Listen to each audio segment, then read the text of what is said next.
Sebelum kita mulai penjelasan pada hari ini, marilah kita berdoa agar kita menjadi generasi kebanggaan bangsa yang selamat, bahagia di dunia dan di akhirat. Pembahasan kita masih pada judul pada bab 2 ini, yaitu perlindungan dan penegakan hukum di Indonesia. Pada pertemuan sebelumnya, kita sudah membahas tentang perlindungan dan penegakan hukum. Pada materi tersebut, kita telah membahas sedikit terkait keberhasilan perlindungan dan penegakan hukum bergantung pada beberapa faktor, yaitu salah satunya penegak hukum. Oleh sebab itu, pada pertemuan ini, kita akan membahas tentang peran lembaga penegak hukum dalam menjamin keadilan dan kedamaian. Tentunya, dari banyaknya perbuatan warga negara yang melawan hukum, kita sangat membutuhkan keadilan dalam penyelesaiannya. Oleh sebab itu, ada beberapa lembaga yang sudah dibentuk untuk dapat mewujudkannya. Yang pertama, Kepolisian Republik Indonesia. Yang kedua, Kejaksaan Republik Indonesia. Yang ketiga, Hakim Pelaksanaan Kekuasaan Kehakiman. Yang keempat, pengacara atau advokat.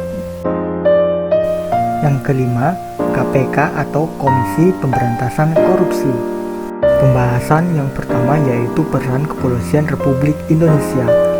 Tentunya kita tidak ingin melihat kericuhan seperti yang terjadi di benua Amerika, yang karena penembakan oleh kepolisian terhadap warga negara yang berbuntut pada kerusuhan.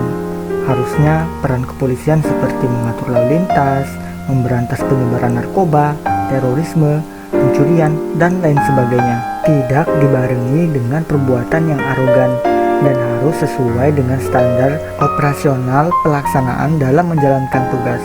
Peran Kepolisian Republik Indonesia diantaranya memelihara keamanan dan ketertiban masyarakat, menegakkan hukum, serta memberikan perlindungan, pengayoman, dan pelayanan kepada masyarakat dalam rangka terpeliharanya keamanan dalam negeri. Kemudian, peran Polri sebagai penyidik. Dalam kitab hukum acara pidana, Polri sebagai penyidik utama yang menangani setiap kejahatan secara umum dalam rangka menciptakan keamanan dalam negeri. Kemudian ketentuan lain mengenai Kepolisian Republik Indonesia, Pasal 16 Undang-Undang Republik Indonesia Nomor 2 Tahun 2002, yaitu yang pertama melakukan penangkapan, penahanan, penggeledahan, dan penyitaan. Yang kedua, melarang setiap orang meninggalkan atau memasuki tempat kejadian perkara untuk kepentingan penyidikan. Yang ketiga, membawa dan menghadapkan orang kepada penyidik dalam rangka penyidikan. Yang keempat, menyuruh berhenti orang yang dicurigai dan menanyakan serta memeriksa tanda pengenal diri. Melakukan pemeriksaan dan penyitaan surat. Yang keenam, memanggil orang untuk didengar dan diperiksa sebagai tersangka atau saksi. Yang ketujuh, mendatangkan orang ahli yang diperlukan dalam hubungannya dengan pemeriksaan perkara. Yang kedelapan, mengadakan penghentian penyidikan. Yang kesembilan, menyerahkan berkas kepada penuntut umum. Yang kesepuluh, mengajukan permintaan secara langsung kepada pejabat imigrasi yang berwenang di tempat pemeriksaan imigrasi dalam keadaan mendesak atau mendadak untuk mencegah atau menangkal orang yang disangka melakukan tindakan pidana. Yang ke-11, memberikan petunjuk atau bantuan penyidikan kepada penyidik pegawai negeri sipil serta menerima hasil penyidikan pegawai negeri sipil untuk diserahkan kepada penuntut umum. Yang ke-12, mengadakan tindakan lain menurut hukum yang bertanggung jawab, yaitu tindakan penyelidikan dan penyidikan. Kepolisian Republik Indonesia melakukan tindakan penyelidikan dan penyidikan yang dilaksanakan dengan syarat-syarat. Yang pertama, tidak bertentangan dengan suatu aturan hukum. Yang kedua, selaras dengan kewajiban hukum yang mengharuskan tindakan tersebut dilakukan. Yang ketiga, harus patut, masuk akal, dan termasuk dalam lingkungan jabatannya.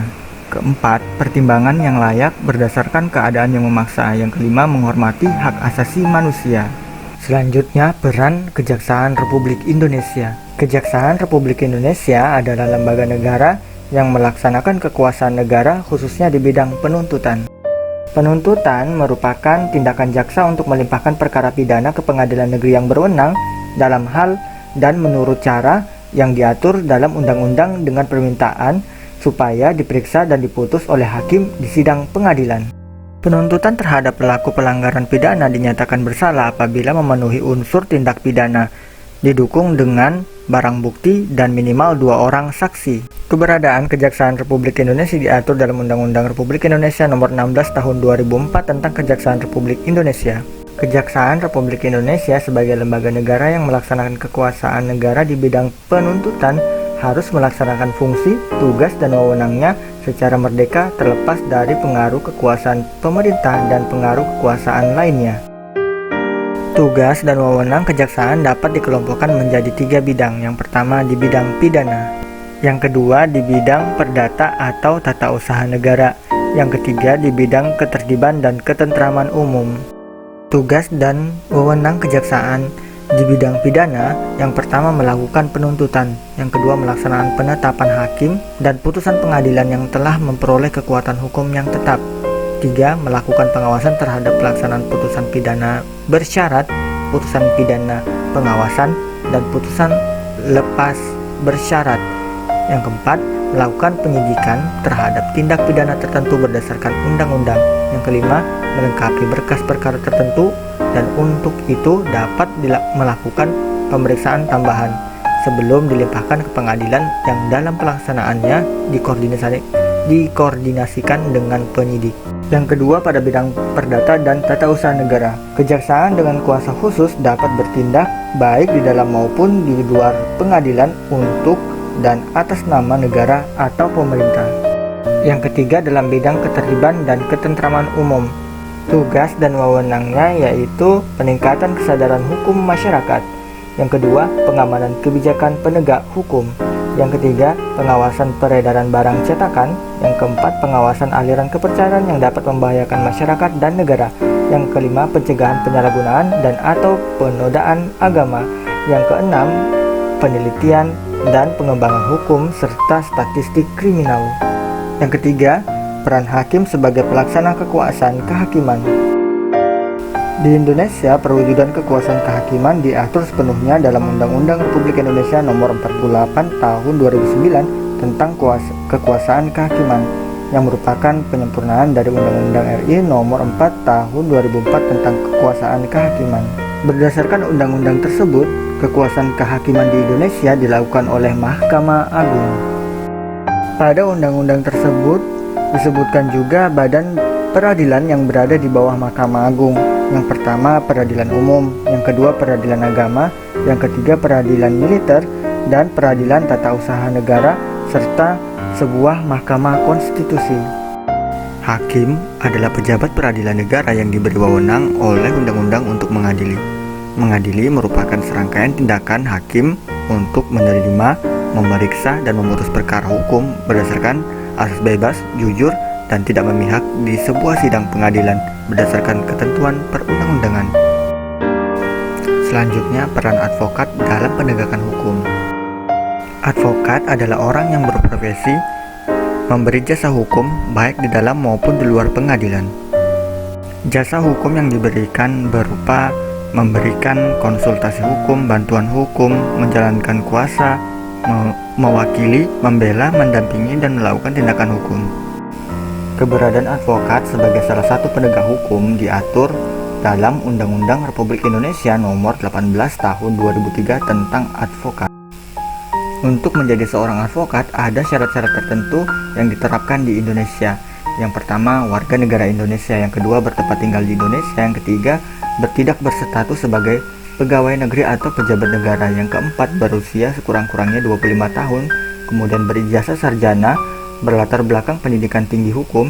Kemudian yang keenam, lulus ujian yang diadakan oleh organisasi advokat. Kemudian yang ketujuh, magang sekurang-kurangnya 2 tahun terus menerus pada kantor advokat. Kemudian ke-8, tidak pernah dipidana karena melakukan tindakan pidana kejahatan yang diancam dengan kurungan penjara 5 tahun atau lebih. Yang ke-9, berperilaku baik, jujur, tanggung jawab, adil, dan mempunyai integritas yang tinggi. Tugas dari advokat secara khusus adalah membuat, mengajukan gugatan, jawaban, tangkisan, sangkalan, memberikan pembuktian, mendesak segera disidangkannya atau diputuskannya perkaranya, dan sebagainya. Sebagai seorang pengacara atau advokat, seorang advokat atau pengacara memiliki hak dalam menjalankan tugasnya, yaitu advokat bebas mengeluarkan pendapat atau pernyataan dalam membela perkara. Kemudian yang kedua, advokat bebas dalam menjalankan tugas profesinya untuk membela perkara. Kemudian yang keempat, advokat tidak dapat dituntut baik secara perdata maupun pidana dalam menjalankan tugas profesinya. Yang keempat, advokat berhak memperoleh informasi, data, dan dokumen lainnya. Yang kelima, advokat berhak atas kerahasiaan hubungan dengan kliennya. Kemudian yang ketujuh, advokat tidak dapat diidentikan dengan kliennya dengan membela perkara kliennya oleh pihak yang berwenang. Selanjutnya, peran Komisi Pemberantasan Korupsi. Komisi Pemberantasan Korupsi atau yang disingkat KPK adalah sebuah komisi yang dibentuk pada tahun 2003 berdasarkan Undang-Undang Republik Indonesia Nomor 30 Tahun 2002 tentang Komisi Pemberantasan Tindakan Pidana Korupsi. Tujuan dibentuknya Komisi Pemberantasan Korupsi adalah untuk mengatasi, menanggulangi, dan memberantas korupsi. Dalam menjalankan tugas dan wewenangnya, KPK memiliki asas dan pedoman dalam menjalankan tugas dan wewenangnya. Yang pertama, kepastian hukum. Yang kedua, keterbukaan. Asas yang ketiga, akuntabilitas. Keempat, kepentingan umum. Dan asas yang terakhir, proporsionalitas.